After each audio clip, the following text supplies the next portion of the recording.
तो आप लोग के बहुत प्यारा एगो हम झूमर गीत सुनाओ तनी, सुनी जा कैसन लागत तो बताइन जा। राजा सासू जी के दाना समझा ओ लड़ाई हमसे रोज करेली।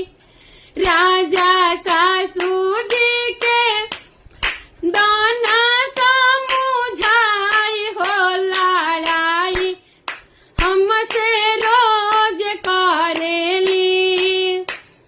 रोजा रोजा ताना मारस टीवी गोदरेज के लगता भूखाइल बाड़ी सासू जी दहेज के।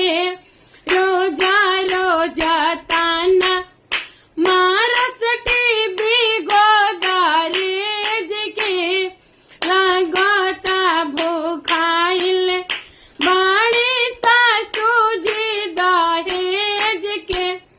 कानी सासू जी के दाना समझाए हो कि केस हाई कोर्ट में जाई।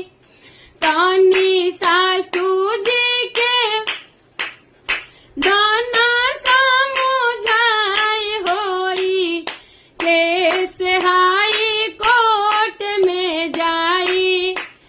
रोज रोज गारी देली पापा औरी भाई के। रोज रोज गारी देली चाचा औरी भाई के। कानी सासू जी के दाना समझाए होई केस हाई कोर्ट में जाई। कानी सासू जी के दाना